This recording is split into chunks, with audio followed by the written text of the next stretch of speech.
Bonjour à toutes et à tous, bienvenue à cette nouvelle manifestation du cercle WB, winebusiness.club. Notre conférence du jour est parrainée par Dynamic Workplace et elle a pour thème immobilier de bureau, comment créer de la valeur d'usage. Alors pour en parler comme chaque mois, 4 des plus grands experts mondiaux sont parmi nous.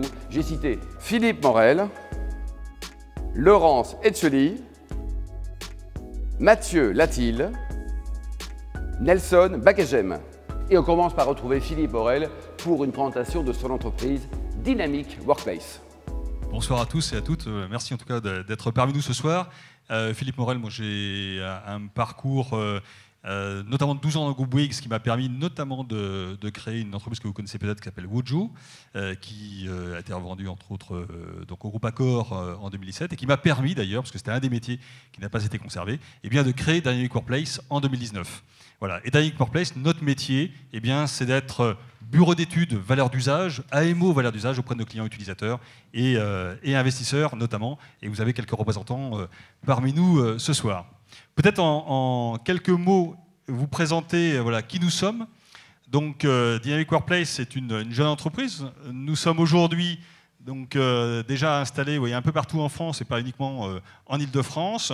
On rayonne sur des secteurs d'activité qui sont assez multiples, mais particulièrement, c'est vrai, auprès des acteurs publics et parapublics, et notamment auprès de Pôle emploi qui est parmi nous ce soir avec Laurence. Nous traitons des actifs aujourd'hui, pas que tertiaires d'ailleurs. Nous, vous allez le voir, la création de valeur d'usage, elle se fait au travers de ce qu'on appelle des bâtiments partagés et opérés. Mais cette notion de bâtiments partagés et opérés, elle se fait bien sûr en priorité dans l'immobilier tertiaire, on parlait ce soir, mais de plus en plus, et c'est plus surprenant peut-être, eh bien, nous commençons à adresser des sujets d'usines opérées, usines partagées et opérées. Donc on a fait notre première usine dans ce sens, et également d'espaces, commerce, d'hôtellerie et de logistique. Alors pourquoi créer de la valeur d'usage? Parce que c'est quand même le sujet de ce soir. On est dans un marché aujourd'hui qui est très détonnant, dans tous les sens du terme. Ce que l'on peut vous dire, encore une fois, nous, Dynamic Workplace, notre métier, c'est d'être un peu centimier. Notre ADN, c'est un ADN d'exploitant. C'est-à-dire qu'on va avoir une lecture du bâtiment tertiaire, inoccupé, en projet, inoccupé ou occupé, qui va être vraiment une lecture très opérationnelle. Et pour cela, d'ailleurs, vous verrez juste après, on a créé un référentiel de valeur d'usage pour tangibiliser les éléments, les 400 critères qui pour nous constituent vraiment des éléments significatifs de valeur d'usage dans les bâtiments tertiaires et qui nous permet de réaliser ce qu'on appelle un diagnostic de performance d'usage, un DPU. Aujourd'hui, sur l'Île-de-France, on a fait un peu plus de 55 DPU sur différents bâtiments. On ne compare pas d'ailleurs les bâtiments entre eux, c'est pas ça qu'on compare, c'est pas ça qu'on audite d'ailleurs. Ce que l'on compare, ce qu'on audite, c'est ce qu'on compare, c'est la valeur d'usage qu'ils délivrent. On a tous un téléphone portable, on ne va pas comparer notre téléphone portable avec celui de notre voisin ou de notre collègue. Par contre, on va comparer les fonctionnalités, la valeur d'usage du téléphone portable qui nous est ce qu'il nous apporte par rapport à ce qu'apporte éventuellement le téléphone portable de son collègue ou son voisin. En réalisant ces diagnostics de performance d'usage, on va constater deux choses qui pour nous sont très significatives. Alors d'ailleurs, avec notre ancienne casquette d'exploitant, on les avait déjà identifiées, mais elles étaient beaucoup moins fortes. D'une part, le nombre de mètres carrés ou le pourcentage de mètres carrés inutilisés. C'est-à-dire, schématiquement, vous prenez un bâtiment tertiaire, dans tous nos audits, pré-Covid, on était à peu près à 25% des surfaces qui n'avaient pas d'usage. En charentais, on appelle ça des ratacouins. Ça veut dire quoi? C'est-à-dire des espaces, on pourrait s'en passer, ça ne changerait absolument rien à l'organisation de travail de l'entreprise ou des entreprises à l'intérieur du bâtiment. 25%, et aujourd'hui on est à 40% des surfaces qui, mécaniquement, structurellement, n'ont pas d'usage, n'ont pas d'intérêt pour les entreprises et leurs collaborateurs. Pour quelles raisons?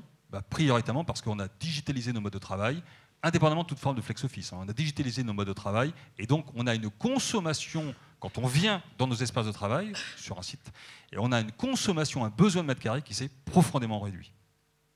Et tous les bâtiments aujourd'hui sont encore conçus et construits pour accueillir à peu près 10 à 12 mètres carrés SUBL, surface utile brute locative par poste de travail. Aujourd'hui, on serait à 8, ça ne changerait absolument rien. Donc, premier item, évidemment, une réduction massive des mètres carrés utilisés, nécessaires. Et puis le deuxième point, c'est sur la base des mètres carrés qui sont réellement utilisés, sur la base des nombres de postes de travail qui sont réellement installés dans les bâtiments tertiaires, on note depuis le début des années 2000 2010 et particulièrement depuis évidemment, le Covid, eh bien, une réduction massive du taux d'occupation, du taux d'utilisation de ces mêmes postes de travail. Aujourd'hui, en moyenne, sur 5 jours, de 9h à 19h, on a un taux d'utilisation, un taux d'occupation, ce qu'on appelle le taux d'occupation réel des postes de travail, inférieur à 30%. Sur certains bâtiments, pas qu'à la Défense d'ailleurs, le vendredi, on est à des taux inférieurs à 10%. C'est vrai que quand vous avez à la fois un bâtiment qui n'est pas très dense et à la fois des postes de travail qui sont très très peu utilisés, eh bien, vous arrivez à des situations où l'utilisateur se dit « je vais fermer le vendredi », par exemple. Pour nous, fermer un site le vendredi, c'est catastrophique. C'est une usine à produire des idées, donc fermer l'usine qui produit les idées de l'entreprise, c'est difficile. Schématiquement, ce qu'on constate, encore une fois, avec notre regard très opérationnel, c'est que tous nos clients utilisateurs ont un nouveau cahier des charges qu'ils expriment très très fortement. Le premier, c'est ne plus louer des surfaces vides, des surfaces inoccupées. Donc, avoir un taux d'occupation réel des postes de travail ou des surfaces louées qui soit réellement le plus important possible. Et revenir à ce qu'on appelait jusqu'à présent, pré-Covid, un taux d'occupation qui était raisonnablement autour des 50-60%. Le deuxième point, et là, à la fois l'impact social, sociétal, et puis le contexte général, invite tous les utilisateurs à piloter le bilan carbone de leur entité, de leurs entités. Troisième point, c'est la réduction du coût global par collaborateur. Ça veut donc dire le pilotage du coût global par collaborateur. Maintenant, on ne loue plus simplement, puis après, on ne regarde pas ce qui va se passer à l'intérieur du bâtiment. Là, maintenant, on rentre dans le détail de ce que coûte réellement chaque utilisateur au regard de son impact immobilier. Ça donne donc une demande vers de nouveaux actifs tertiaires, de nouveaux bâtiments. D'une part, des bâtiments plutôt multi-occupants. Par nature, même tous nos clients utilisateurs qui sont mono-occupants sont des multi-occupants. C'est-à-dire ce sont des acteurs qui, peut-être il n'y a qu'un seul preneur à bail, mais à l'intérieur, vous allez avoir un redécoupage entre les entités, un refinancement du coût d'utilisation de l'actif redéployé entre les différentes entités. Le deuxième point, c'est offrir une vraie valeur d'usage, une valeur d'usage élevée, on va voir de quelle façon. Puis le troisième point, c'est proposer des solutions flexibles. Et tout ça, ça donne une lecture tout à fait différente du marché, d'Île-de-France bien sûr, mais même d'ailleurs en France et à l'international.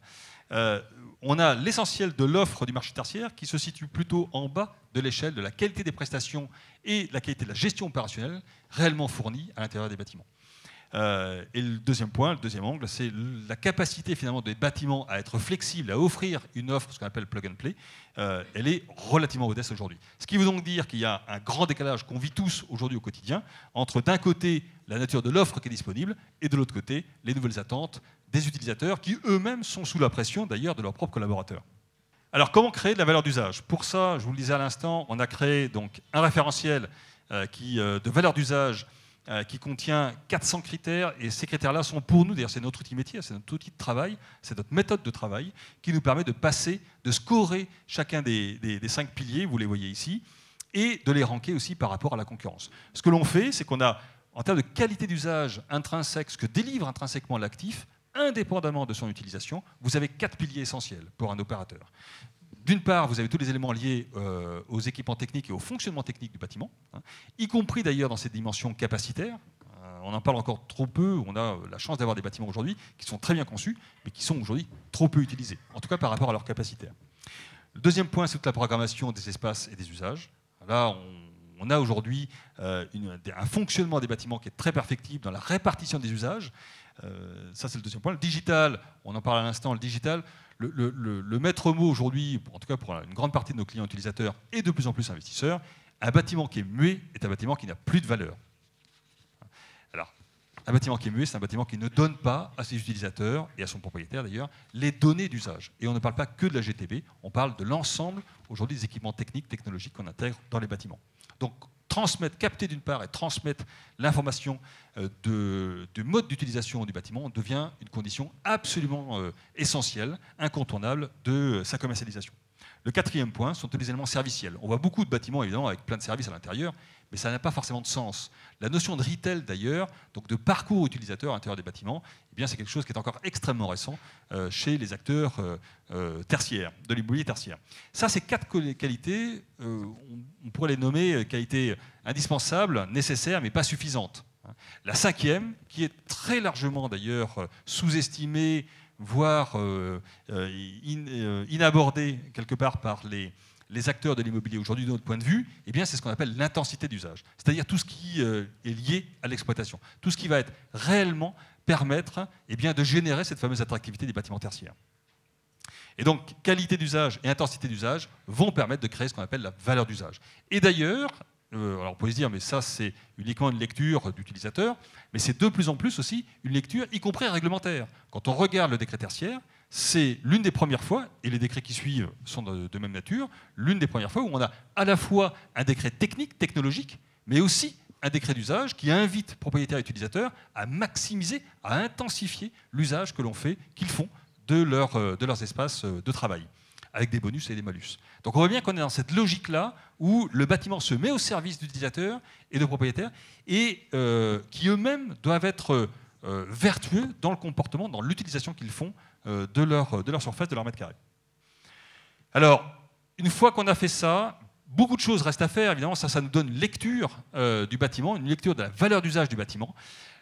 Sans vous décrire tout ce que l'on fait, on a la chance, et ils seront là d'ailleurs parmi nous tout à l'heure, mais on a la chance aussi d'accompagner depuis maintenant 4 ans, depuis la création d'ailleurs de Dynamic Workplace, le groupe Vinci, où directement pour son nouveau siège social, Archipel à Nanterre, sur 5 bâtiments, 74 000 m², eh bien, nous avons carrément créé, pour le compte de Vinci SA, de la holding, son opérateur de coworking, son Wojo, son WeWork privatif.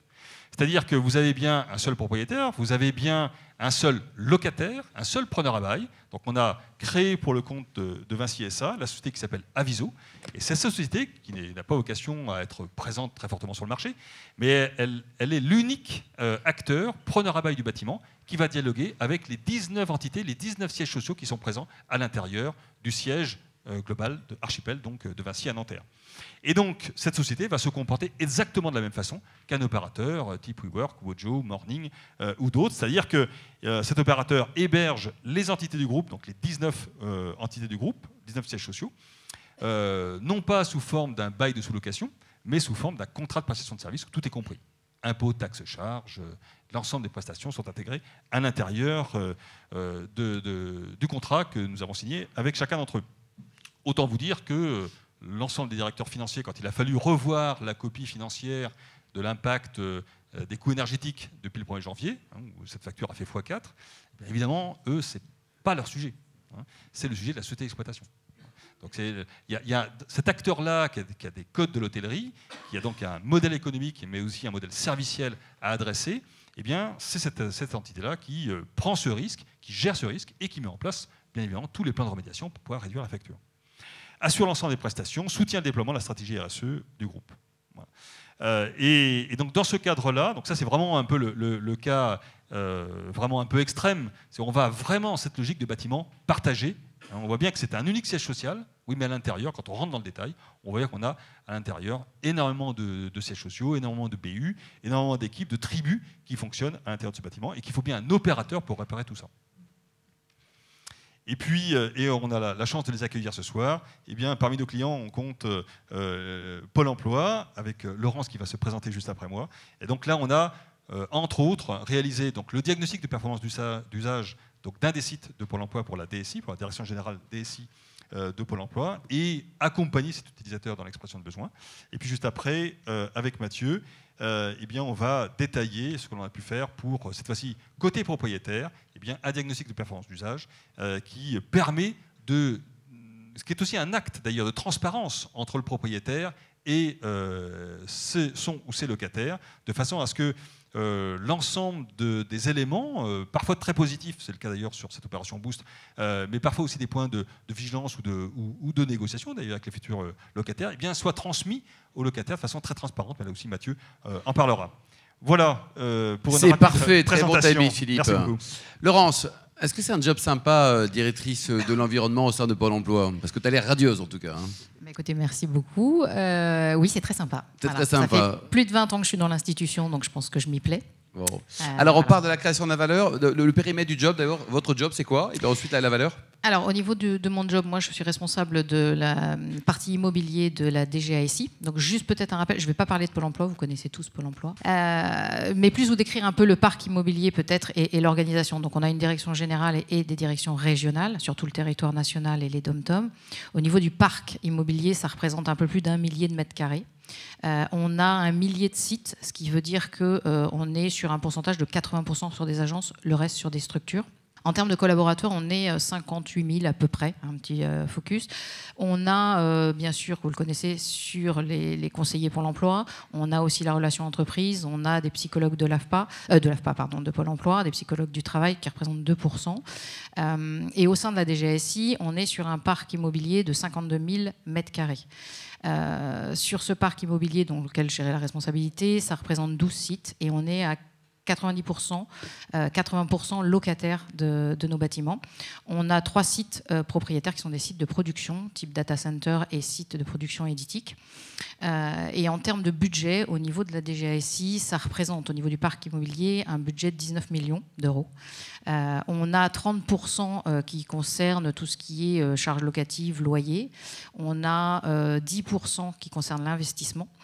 Et le reste, toutes les 30% sont les charges de fonctionnement. Et à ce titre-là, tout à l'heure Philippe parlait de la partie exploitation. On voit bien que c'est aussi un élément important sur les 5 piliers que représente l'exploitation de nos bâtiments. Et la valeur d'usage, pour revenir au sujet qu'on a aujourd'hui, et je suis ravie d'en échanger avec vous, qu'on a en tout cas mis en œuvre au sein de la DGASI, est un véritable atout pour travailler justement sur l'exploitation des bâtiments, sur l'organisation et surtout sur la stratégie et le schéma pluriannuel du SPSI en fait, que l'on a nous, puisqu'on est régi par la DIE, Direction immobilière de l'État. Et on a aussi des règles à respecter. Mais comment respecter ces règles avec du bon sens? C'est tout à fait le sujet d'aujourd'hui. Alors Laurence, le quotidien et les problématiques et les enjeux, c'est quoi exactement? Alors nos enjeux, nous, on est sur des plans pluriannuels de 4 ans. Donc aujourd'hui, on est sur un plan 2024-2028, on finit le plan précédent. Sur les enjeux, c'est d'arriver à appliquer les directives de l'État, bien évidemment, mais avec de leur donner du sens. C'est-à-dire qu'on n'est pas que sur une réduction de mètres carrés qui serait purement mathématique, mais c'est de donner du sens à cette réduction et d'apporter une qualité à ce que l'on va mettre au niveau de nos immobiliers, de nos mobiliers. Sur ce que je disais, la valeur d'usage, c'est d'abord du bon sens. Enfin, c'est pas autre chose que du bon sens. On ne prend pas des mètres carrés pour les réduire et on dit on rentre les collaborateurs comme ça. Il faut leur donner vraiment ce sens et l'usage, c'est-à-dire étudier l'existant. Et c'est ce qu'on fait dans le dialogue de diagnostic de performance. Travailler sur les besoins, identifier les besoins et faire de la projection.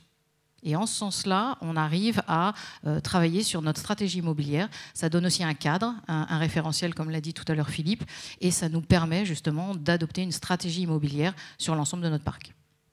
Tout à l'heure, Philippe fait référence à parfois 30% de bureaux utilisés. Au sein de Pôle emploi, on est dans la moyenne. Qu'est-ce qui se passe chez vous dans vos bureaux, là, le lundi, le vendredi, par exemple ? Et le mardi, mercredi, jeudi aussi. Je crois qu'on a tous été touchés par la crise Covid aussi, qui a quand même fondamentalement changé certaines mentalités et modes de fonctionnement. Nous, on était déjà en télétravail 1 jour par semaine. Le Covid a prouvé que l'on pouvait tous travailler à domicile, y compris les prestataires.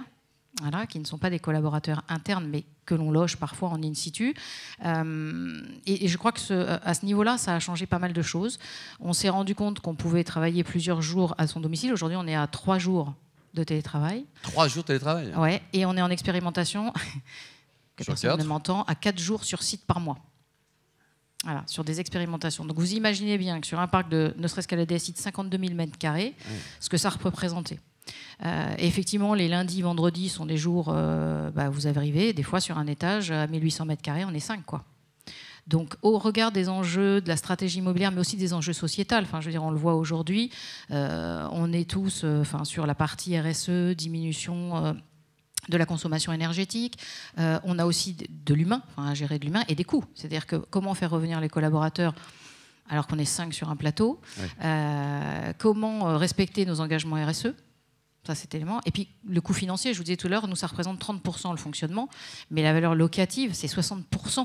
Donc, c'est énorme pour des bâtiments qui sont Elle est vide, ou quasiment vide. Donc ça, je pense que ce changement est important.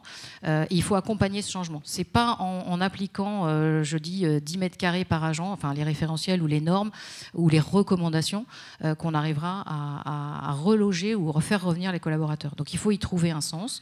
Et le diagnostic de performance aide énormément. En fait, ça nous permet vraiment d'analyser au plus proche les besoins des collaborateurs, de les étudier, d'avoir comme disait tout à l'heure Philippe, il y a les 5 leviers.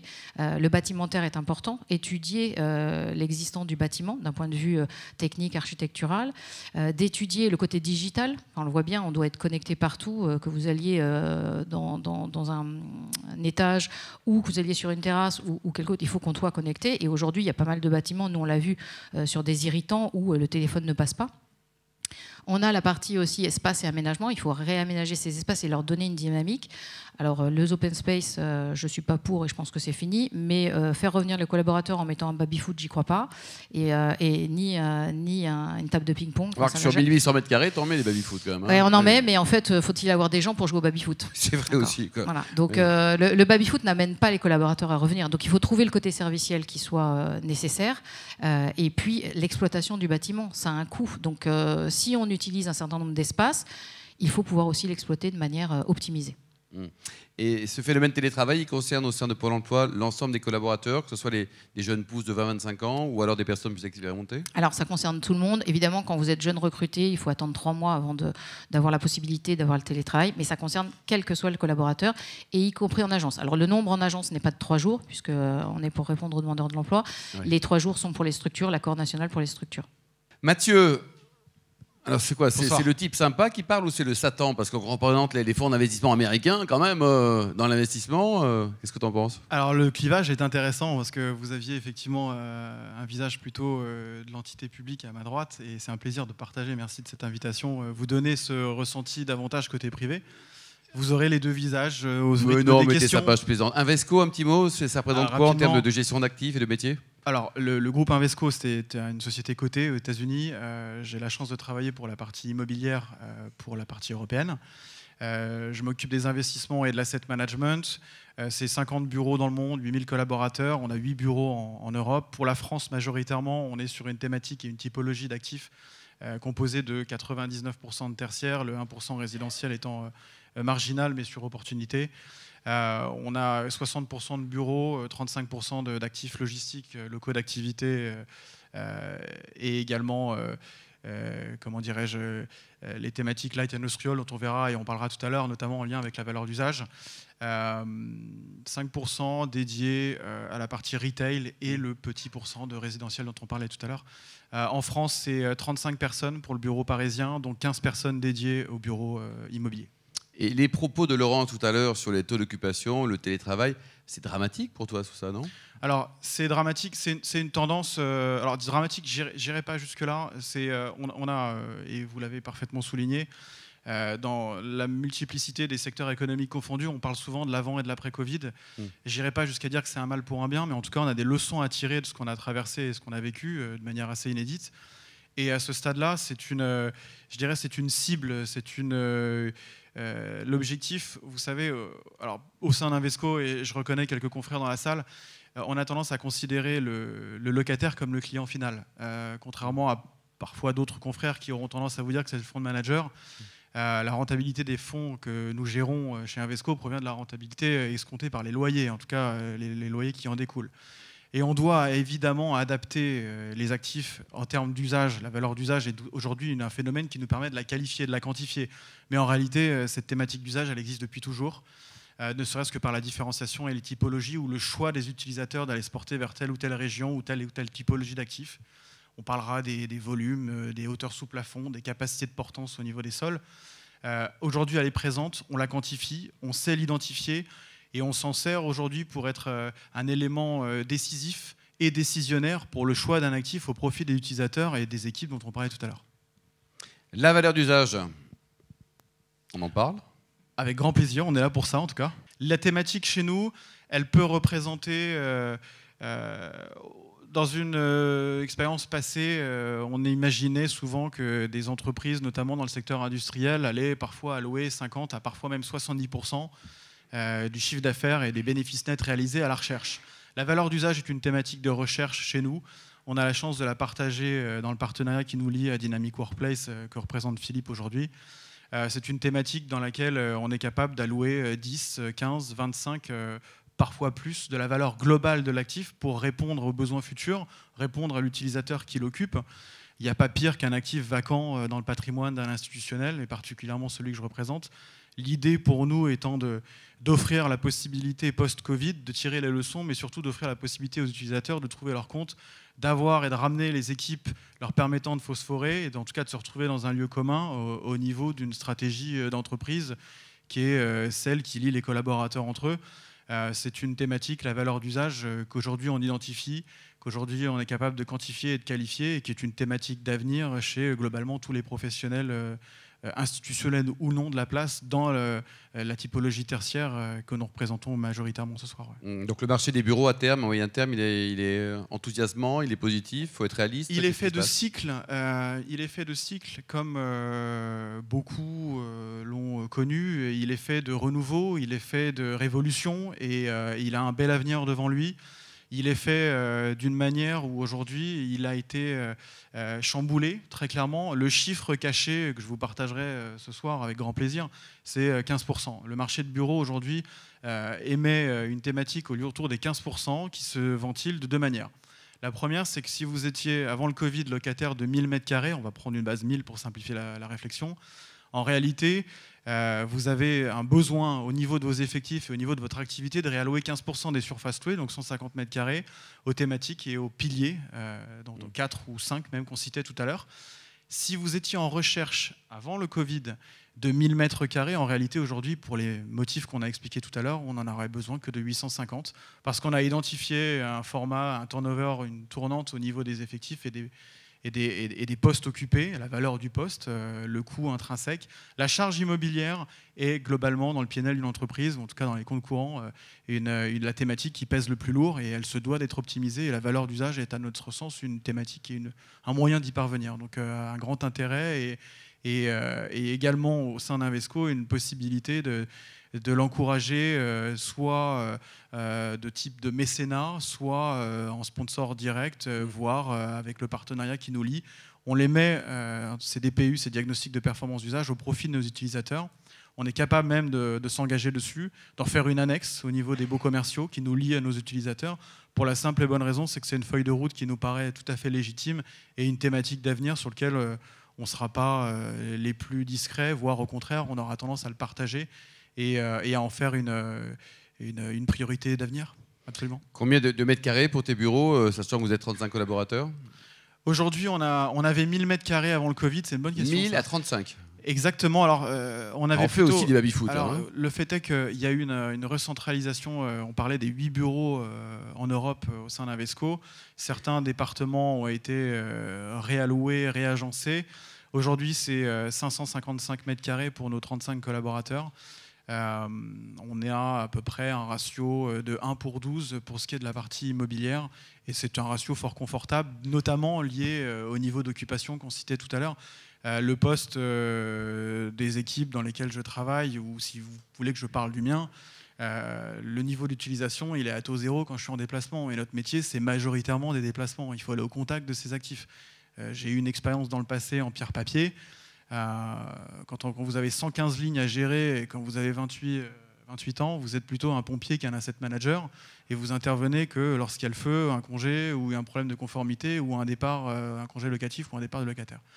À ce stade-là, notre thématique chez Invesco, on a une tour à la Défense qui s'appelle la tour emblème, sur laquelle on a des ratios inférieurs, mais pour autant compatibles avec le code du travail, et on sait aux besoins de l'utilisateur les monter sur des thématiques de confort suivant l'adresse, suivant le cahier des charges du locataire, tout ça en lien encore avec la thématique de la valeur d'usage. Et sur les 35, le télétravail, ça représente combien chez vous, 7 sur 7? Alors vous avez l'Amérique puritaine qui vous parle, c'est 0 jour. C'est pas un choix, c'est une liberté qui est offerte aux collaborateurs, l'objectif étant d'avoir la possibilité de répondre aux enjeux, aux objectifs. Qu'ils soient réalisés à la maison de manière... on a le décalage horaire qui joue pas mal chez nous, et il faut le prendre en compte. Il faut également tenir compte, en l'occurrence, encore une fois, des leçons tirées du Covid. Il n'y a pas d'obligation contractuelle au sein de nos contrats de travail pour travailler un secret professionnel en lien avec le passage ou le temps passé obligatoirement au bureau. On encourage la multiplicité des échanges, le côté phosphore partage au niveau des équipes, et ça, généralement, ça se fait au bureau, mais ça peut se faire par d'autres moyens de connectivité, qui est l'un des piliers de la valeur d'usage dont on a parlé tout à l'heure. Donc, il n'y a pas vraiment de règles d'usage en lien avec le télétravail chez nous, mais pour autant, on l'encourage aux besoins du collaborateur s'il souhaite se l'amender lui-même. Merci Mathieu. Alors Nelson, ta boîte, tu l'as créée quoi, il y a longtemps? Il y a 2 ans à peine. Il y a 2 ans. Ouais, et avant, tu tout à fait. étais un salarié tranquille. Maintenant, tu prends des risques, tu es entrepreneur, c'est ça? On peut dire ça, oui. Effectivement, j'ai passé un peu plus de 20 ans dans les grands cabinets majors du conseil en immobilier entreprise, CBRE et Colliers International, pour ne pas les citer. Oui. Donc, c'est un peu plus de 20 ans de mon expérience professionnelle. Et il y a 2 ans, donc, j'ai décidé de créer Stratton & Partners. Et donc, j'ai rencontré dans mon chemin entrepreneurial les équipes de Dynamic Workplace et donc Philippe Morel. Et donc, on a noué un partenariat exclusif ensemble.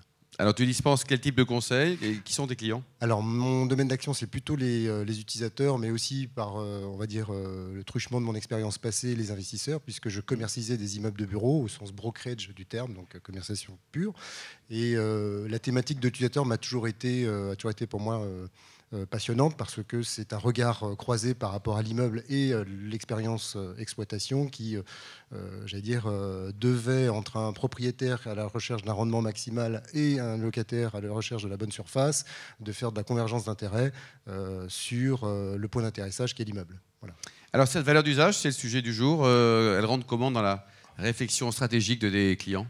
Comme on l'a largement souligné à travers le prisme de Laurence et de Mathieu, elle est au cœur des entreprises, parce que, comme le soulignait Mathieu, le loyer, ça reste le deuxième poste de dépenses après les salaires, donc c'est un élément important. La valeur d'usage, en fait, elle est la préoccupation première désormais des directions d'environnement de travail, comme à l'image de ce que Laurence a expliqué, mais aussi de manière plus large des directions générales d'entreprise, attachées bien sûr à l'impact financier de ces loyers qui sont très onéreux, et à plus forte raison lorsqu'ils sont sous-occupés ou mal occupés, et aussi également l'impact environnemental sur le bilan carbone des consommations de surface. Les perspectives dans ces métiers-là, dans l'immobilier, tu partages l'enthousiasme, en tout cas le côté positif de Mathieu précédemment?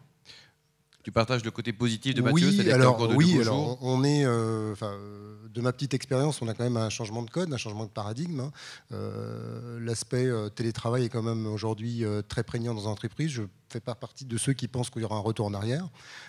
Donc il y a quand même une décroissance en termes de consommation de surface. Donc on consomme moins, mais on consomme mieux. Et le mieux, justement, passe par l'analyse de la valeur d'usage d'un actif, de l'actif qu'on occupe, mais aussi de l'actif qu'on projette demain pour accompagner la transformation de son entreprise. Et au niveau national, il y a des disparités? C'est homogène entre l'Île-de-France et les autres régions?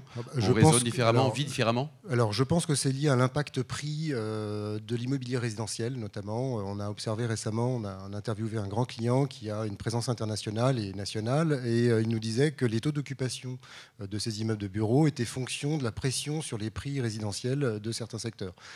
Dit autrement, plus la pression immobilière est forte dans des grandes métropoles, grandes capitales, plus on a tendance à accentuer le télétravail. Et inversement, quand on a une pression immobilière qui est plutôt détendue, on a une tendance à... et ça, c'est un phénomène d'un point de vue qui n'est pas que national, mais international.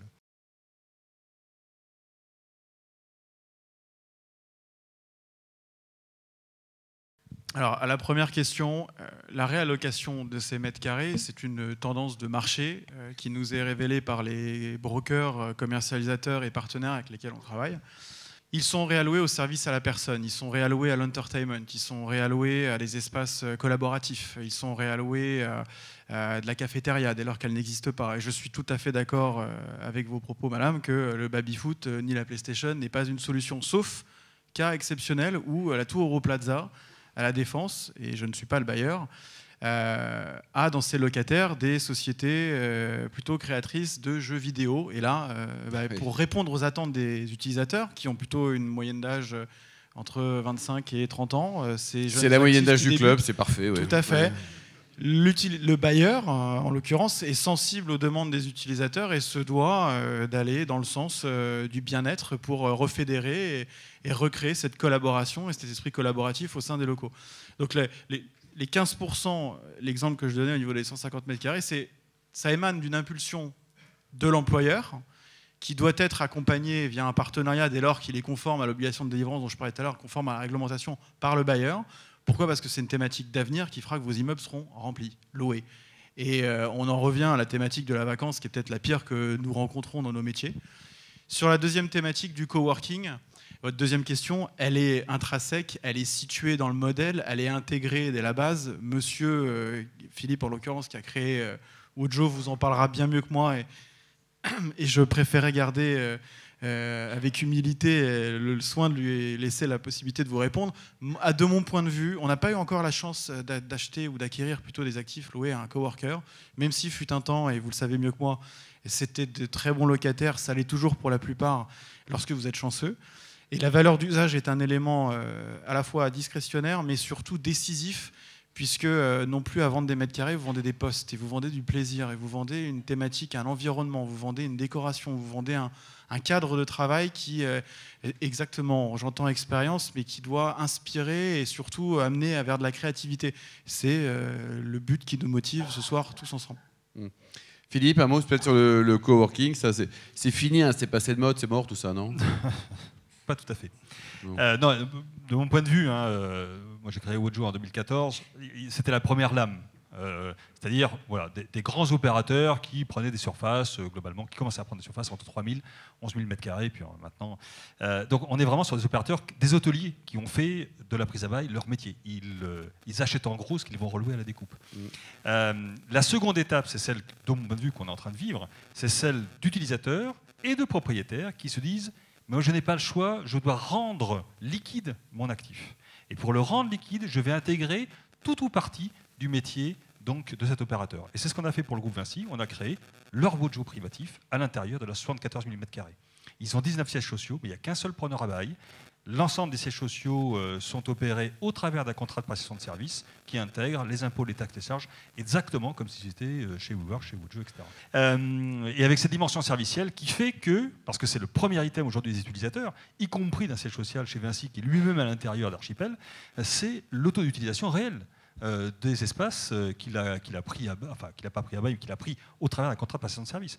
C'est ça vraiment qui va être qui est déjà d'ailleurs le point d'inflexion, et donc qui génère une pression positive sur le métier d'opérateur, sur la gestion opérationnelle des actifs, qui est de notre point de vue beaucoup plus forte que ce qu'on connaissait il y a encore 5 ou 10 ans.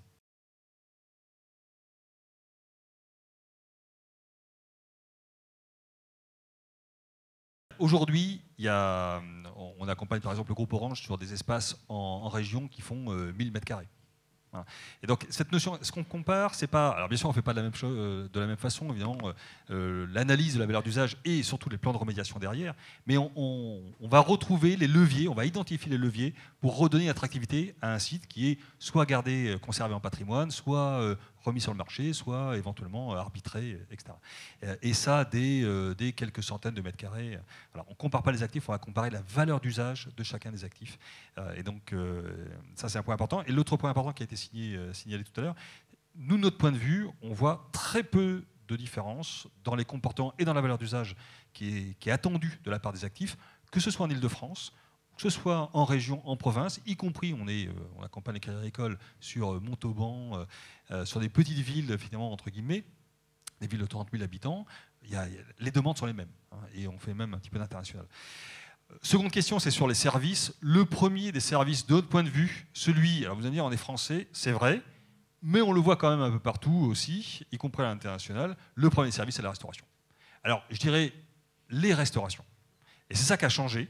C'est qu'auparavant, on était sur un monobloc, mono-érilleux, surtout sur les grands actifs, qui sont aujourd'hui des métiers qui ont énormément souffert. Et en même temps, effectivement, souffert par la volumétrie, par la décroissance de la volumétrie, justement liée à la faiblesse du taux d'occupation réel des bâtiments, d'une part, mais en même temps, on a une explosion des formules souhaitées, attendues par les différentes générations. Je donne juste quelques exemples. Aujourd'hui, dans un certain nombre de bâtiments pour lesquels on accompagne les utilisateurs, par exemple, on voit bien qu'il y a un écart générationnel entre les moins de 30 ans et les plus de 30 ans en termes de restauration. À 16 heures, les moins de 30 ans goûtent. Ce que je veux dire derrière ça, c'est qu'il faut adapter le modèle de la restauration à l'intérieur de l'actif pour pouvoir répondre, parce que c'est le levier d'attraction pour nos amis de Vinci, pour avoir un taux d'occupation réel des bâtiments à archipel de plus de 55% le vendredi. Il faut être très inventif dans les formules de restauration, y compris dans le volume sonore à midi, qui est dans l'espace principal. Il y a 6 restaurants en tout, etc. Donc vous voyez, il y a un certain nombre de formules, un certain nombre de personnes viennent avec leur plat aussi, parce qu'ils ne veulent pas salir. Il y a une consigne pour celui qui rentre, qui emmène, qui va manger à son poste ou ailleurs, à l'extérieur, etc. Enfin voilà, multiplicité des formules et, ça c'est le second point, ouverture sur l'extérieur. Ça, l'ouverture pour l'extérieur, quand le bâtiment le permet, eh bien, c'est quand même un levier extrêmement important de solidification finalement de la promesse restauration pour l'ensemble des résidents à l'intérieur de l'actif. Laurence, le goûter chez Pôle emploi, comment ça se passe ? Alors moi j'ai plus de 30 ans et je goûte à chaque fois. Hein, donc non, mais je pense que c'est vrai, la restauration est aussi un des enjeux. Hein, on le voit, nous on a dû fermer des restaurants d'entreprise. Interentreprise, parce que le modèle économique ne répond plus à ce que l'on a. Donc du sous-traité et les sous-traitants, le contrat était cassé. Oui, tout à fait, et cassé par le restaurateur. Parce que c'était pas rentable pour lui. Le modèle économique ne tient plus, en fait. Donc effectivement, quand vous étiez 600 couverts jour et qu'on passe à 150, et qu'on reste sur le même tarif à 3 €, et en plus des sushis, pour le restaurateur, le sushi, il a mal vieilli. Hein, mais effectivement, ça pose un vrai sujet, en fait. Mais on a ce problème-là aussi pour tout ce qui est consommation type machine à café, distributeurs. Les distributeurs, aujourd'hui, nous disent ils arrêtent les contrats parce que c'est plus rentable. Quand vous aviez un distributeur, un bâtiment de 5 étages, un distributeur ou 2 par étage, aujourd'hui, un distributeur pour tout le bâtiment, j'exagère, mais suffirait. Donc aujourd'hui, ça pose aussi une problématique. Et du coup, on vous dit, oui, mais faites revenir les collaborateurs. Oui, mais on n'a plus de restauration, on n'a plus de goûter, on n'a plus de machine à café. Donc, il faut créer un énorme bar à vin. Non. Alors voilà, mais là, on est dans les plus de 30 ans. Les plus de 30 ans, le bar à vin, voilà. Mais non, c'est un vrai sujet. Et ça fait partie aussi de notre difficulté de ramener du monde au bâtiment, parce que vous ne les nourrissez plus, vous ne leur apportez plus forcément le confort, parce qu'effectivement, ils sont 2 dans le bâtiment. Il faut régler la GTB qui ne marche pas, comme l'a dit Philippe, la plupart du temps, ou en tout cas n'est pas optimale. C'est un vrai sujet qui est vraiment une problématique aujourd'hui. Et les instances s'en chargent aussi de nous le rappeler. C'est-à-dire qu'on on doit aux collaborateurs du confort, on doit de la qualité, etc. Et on nous dit, oh ben non, moi je ne viens pas, on ne revient plus au travail parce qu'on n'a plus tout ça. C'est compliqué, c'est compliqué.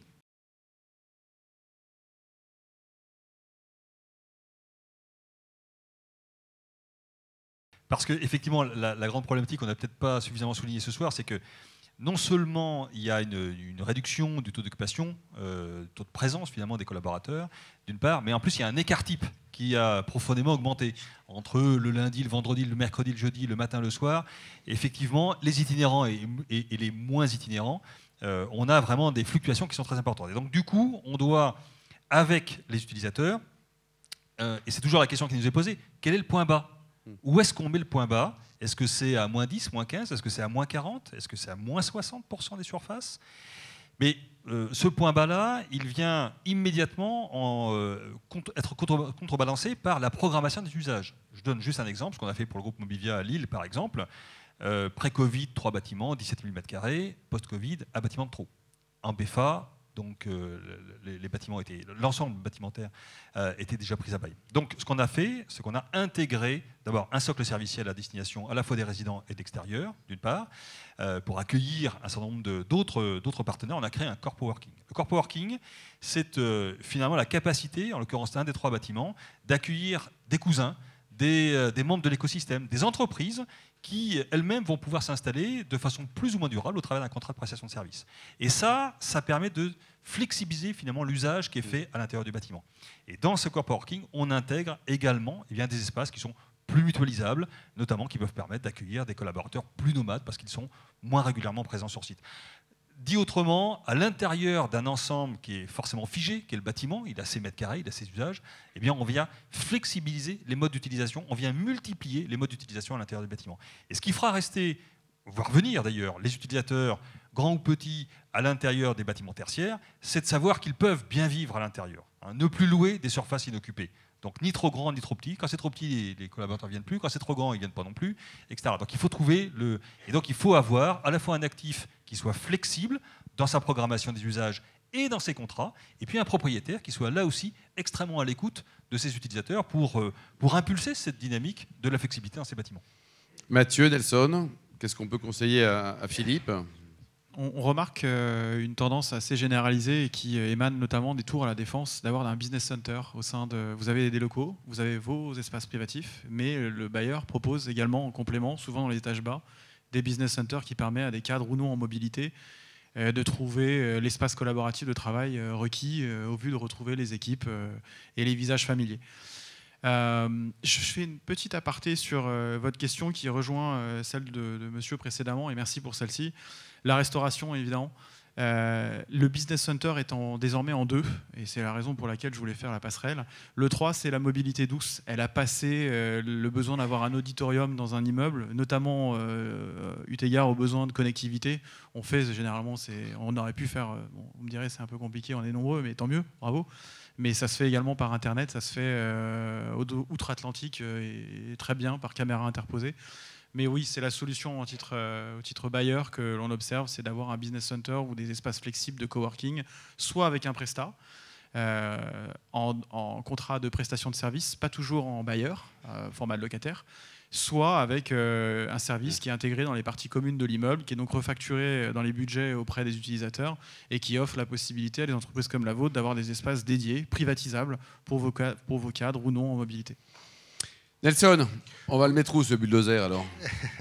Je rejoins de toute façon ce qui était dit jusqu'à présent, mais comme on le disait, quand on vient poser un cahier des charges d'un utilisateur sur un immeuble, au sein d'une entreprise, il y a forcément des populations qui sont plus inhérentes que d'autres, et donc il faut pouvoir les intégrer dans une programmation intelligente de nature à ce que ces gens-là qui sont par nature vivent à l'extérieur de l'entreprise puissent pleinement trouver leur place au sein de la communauté qu'est l'entreprise et de leurs collègues de travail. Donc il y a un vrai travail sur les usages, sur la programmation des espaces, et effectivement si les immeubles sont efficients de ce point de vue-là, en tout cas présentent une sécabilité de nature à pouvoir justement flexibiliser ces espaces et intégrer ces personnels itinérants, c'est un point de plus pour le propriétaire pour capter potentiellement un locataire qui a encore une fois face à lui un choix pléthorique.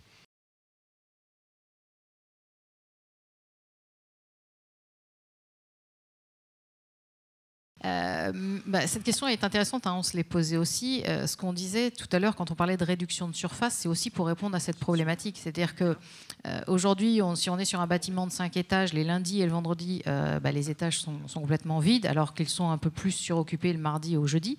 Si vous appliquez ce diagnostic d'usage et la réduction de surface, je dirais qu'on va utiliser plus que 2 étages du lundi au vendredi.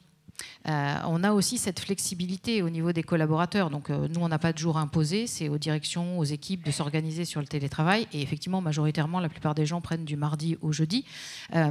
Soit vous prenez l'idée carrément de fermer le lundi et le vendredi, c'est-à-dire qu'on met les étages, on met le bâtiment en off. Ça, c'est une solution. Mais il y a toujours quelques personnes qui veulent venir le lundi et le vendredi. Et il y a des personnes qui n'ont pas de télétravail, qui ne souhaitent pas de télétravail. C'est aussi, nous, c'est pas imposé, c'est un choix. On parlait tout à l'heure, le monsieur parlait des itinérants. Nous, on a ce qu'on appelle des vacataires, où, comme on travaille sur tout le territoire national, on a nos agents. Moi, je travaille avec mes collaborateurs, ils sont sur tout le territoire. J'en ai à Arras, à Orléans, à Aix. Parfois, il faut qu'ils viennent aussi sur le site. Donc, la réflexion qu'on a eue avec ce diagnostic d'usage, c'était justement de voir auprès des collaborateurs quels usages ils en avaient. Et on a interviewé les collaborateurs du site, mais aussi les autres, puisqu'on a d'autres collaborateurs qui étaient et des prestataires. Ça a permis justement d'identifier ces itinérants, on va dire, et pas plus loin qu'avant-hier. Mon DG me dit, oui, mais alors, mes directeurs qui viennent de province, où est-ce que je les mets quand ils arrivent ? Ah oui, mais dans la valeur d'usage, on a identifié, s'ils viennent, c'est pour participer à une réunion, donc ils vont être dans une salle de réunion. S'ils viennent, c'est pour voir leurs équipes, donc ils vont être avec leurs collaborateurs. S'ils viennent, c'est pour parler avec le directeur, donc ils seront dans le bureau du directeur. Donc on optimise cette surface par rapport à l'usage qu'on en fait. Et donc les lundis au vendredi, pareil, je vous dis, soit on peut fermer les plateaux, soit en réduisant la surface. Et on a même, sur certains sites, on a privilégié de dire, on a 3 étages, et bien les lundis, vendredis, on ne les utilise pas. Il faut avoir une bonne GTB et des bons outils de pilotage, ça c'est vraiment essentiel. Et dans les leviers qu'on parlait tout à l'heure, je reviens sur l'exploitation et le digital, c'est essentiel. On s'est dit, les vendredis et vendredis, on ferme 2 étages. Et on localise toutes les personnes au même endroit, sachant que le lundi et le vendredi, il y a beaucoup moins de monde. Voilà. Commentaire, Mathieu, Nelson ou Philippe, réaction? Je vais me sentir obligé de dire que GTB, c'est la gestion technique du bâtiment. Vous l'avez entendu quand même plusieurs fois ce soir. Pour vous répondre, monsieur, à votre question, et merci infiniment encore une fois, on a un cas de figure assez similaire dernièrement où on a préféré offrir la possibilité allégée. Vous avez cité la réponse à votre question en parlant de flexibilité. Le contrat qui nous lie au locataire. Alléger la clause de sous-location, lui permettant d'avoir une thématique de flexibilité, de surcroît. Et je préfère cette option plutôt qu'à avoir un congé locatif parce que finalement les locaux loués ne correspondent plus aux attentes de mon utilisateur. Et en plus, je consolide la relation et je maintiens mon immeuble pleinement rempli par la possibilité d'offrir soit une sous-location interfiliale, soit une sous-location tiers qui est encadrée dans le cadre du contrat de bail, mais qui offre la possibilité à la fois sur le volet financier dont on parlait tout à l'heure, mais également sur le niveau d'occupation et donc de référence au taux d'usage, un plein emploi des mètres carrés qu'il n'occuperait plus du lundi au vendredi après-midi.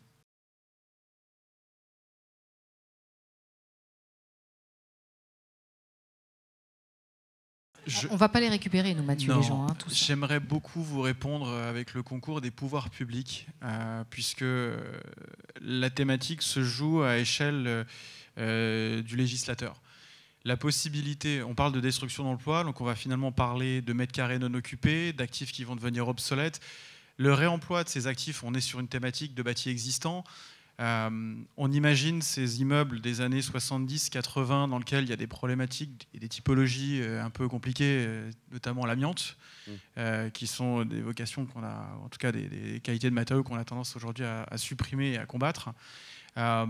Ces immeubles aujourd'hui ont une limite, c'est leur méthodologie de construction. Mais l'aide des pouvoirs publics permettant d'ouvrir le scope d'un multiclasse, d'un actif multi-typologie, on imaginerait dans un immeuble un peu rincé des années 70-80 un socle, qu'il soit retail ou coworking, mais ce flux d'accessibilité au public, puis du bureau standard dans les étages médians et dans le monde des plus fous, mais j'y crois vraiment, de l'hôtellerie ou en tout cas du résidentiel dans des étages élevés, tout ça indépendant les uns des autres, mais je pense qu'il y a une thématique d'avenir là-dessus, eu égard aux prémices négatives que vous venez de nous annoncer en cette fin de réunion, mais on y croit fort. Nelson, le suicide, c'est pour quand alors? Le suicide. Je ne sais pas s'il y aura suicide, mais en tout cas, on peut, sans attendre l'impact de ChatGPT, se dire qu'il y a déjà trop de mètres carrés sur le marché de l'Île-de-France. Hein.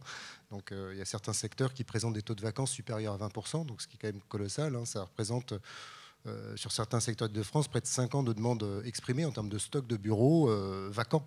Donc l'avenir de ces immeubles de bureaux, c'est quel est-il? Ça, c'est une question qu'on peut se poser. Est-ce qu'il faut transformer une partie de ce parc? Enfin, réfléchir autour de cette thématique. Et il est vrai que pour les investisseurs, que représente notamment Mathieu, c'est un vrai changement de paradigme, hein, ces impacts de l'intelligence artificielle sur nos métiers tertiaires demain. Mais d'ores et déjà, on a une problématique aujourd'hui, sans attendre celle-ci, mais qui viendra accentuer, bien évidemment, celle que nous vivons actuellement. Laurence? Et après la synthèse et la conclusion de Philippe. Je me dis que ça va faire beaucoup de monde chez nous, hein, derrière la porte. Donc si on pouvait être un peu plus optimiste, je préférerais. Non, mais on ne fera plus poser de questions, c'est fini. Hein, pour les recevoir, j'occuperai un peu plus de mètres carrés. Hein, donc, voilà, moi je trouve ça plutôt positif. On sera là pour vous accompagner. Voilà, on aura. Non, que vous dire sur ce point-là, enfin. L'usage du mètre carré, je pense que c'est du bon sens. Faut arrêter de raisonner mathématique. Faut revenir au bon sens, revenir au sens, donner du sens en fait, avoir sur cette stratégie immobilière, de se donner du sens sur notre stratégie immobilière. Ça, je pense que c'est l'essentiel. On ne peut l'avoir que en travaillant sur cette méthode, parce que je pense que le diagnostic de performance d'usage est avant tout une méthode, une démarche qu'on peut utiliser avec un référentiel qui s'applique à toute entreprise, pas uniquement publique et privée, mais et de n'importe quelle taille. Tout à l'heure, le monsieur avait un petit site, 1000 m², nous on a 52 000, enfin presque 1 million tout le territoire. Ça s'applique à tout. Ça nous donne des bases, ça nous donne les fondements, une fondation au moins, comme le bâtiment, hein, les bases d'un bâtiment, c'est sa fondation. Donc ça donne le socle, je pense, sur cette stratégie, ça donne le socle sur ce référentiel, et ça nous permet justement de pouvoir réaménager les bâtiments dans le cadre des 3 items qu'on disait, réduction bien sûr de surface, réduction des coûts, en tout cas optimisation des coûts, côté RSE aussi, de donner un sens à la RSE. J'entendais encore ce matin aux actualités où on dit les éleveurs vont devoir réduire leur cheptel bovin pour la consommation. Et alors je me suis dit, c'est presque une aberration. Enfin, je veux dire. Je pense que les immeubles qui sont allumés H24, les tours de défense ou même nos bâtiments à nous qui ne sont pas utilisés consomment certainement plus et polluent beaucoup plus qu'un bovin, je pense. Donc je pense qu'on a un gros travail là-dessus. Mais voilà, pour moi, ça a vraiment une valeur du sens. C'est donner une analyse de notre existant sur l'usage, en faire une projection, en faire une expression de nos besoins et donc de se rallier à cette expression et la mettre en application.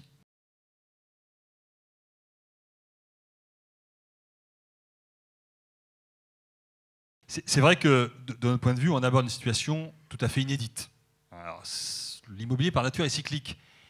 Mais là, c'est quand même assez inédit. Inédit par son ampleur, parce ce soir, on parlait de tertiaire, on pourrait aussi parler de résidentiel ou d'autres produits, etc. Donc on voit bien que là, il y a une logique aujourd'hui de transformation extrêmement profonde, structurelle, du mode de consommation de l'immobilier, notamment tertiaire. Dans une logique, on l'a dit ce soir, peut-être un mot posé, de suroffre qui peut être assez notable, 10, 15%, 30%, peut-être plus. Aujourd'hui, nul ne sait. Et nous, notre logique, et c'est plutôt un message d'espoir d'ailleurs, c'est un moment assez incroyable de faire la différence entre des bons produits et des moins bons produits. Parce qu'aujourd'hui, les clients, les collaborateurs, les résidents, les utilisateurs sont demandeurs de bons produits et ils sont prêts à payer pour ça. Parce que c'est leur nécessité aujourd'hui. Ils ont besoin de réembarquer leurs collaborateurs. Mais ils ne veulent pas le faire à n'importe quel prix, dans n'importe quelle condition et pour n'importe quel actif. Et pour n'importe quelle surface. Et donc, ils ont besoin d'avoir une vision réelle, tangible, factuelle, transparente aussi dans la relation avec le propriétaire, qui leur permet vraiment de se projeter dans l'utilisation qu'ils feront de leurs actifs. La valeur d'usage est là pour ça. C'est un des critères, ce n'est pas le seul, mais en tout cas, c'est celui qui va permettre de vraiment tangibiliser les discussions, les échanges en interne dans l'entreprise et en externe avec le propriétaire. Et puis, petit mot d'espoir aussi, on le disait tout à l'heure, beaucoup de diagnostics de performance d'usage en Ile-de-France aussi, et notamment sur des actifs très anciens, haussmanniens en particulier. Ils ont 150 ans, ils sont parmi les actifs ayant la valeur d'usage la plus élevée. J'oserais dire qu'il faut aussi peut-être se poser quelques questions sur le mode de conception, et je viens aussi d'un constructeur immobilier, mais le mode de conception et de construction des actifs actuels, dont on dit aujourd'hui qu'on les a construits dans les années 90-2000 et qu'ils sont rincés. Ça n'a pas de sens. Donc aujourd'hui, on a l'opportunité vraiment de transformer ce parc qui, pour certains actifs, est effectivement obsolète. On va le transformer en autre chose, mais c'est pour reconstruire autre chose. Et cette reconstruction, elle devra se faire selon des règles aujourd'hui qui seront, de mon point de vue, beaucoup plus draconiennes en termes d'utilisation des matières premières, et puis globalement d'ailleurs, des ressources qui sont mises à notre disposition.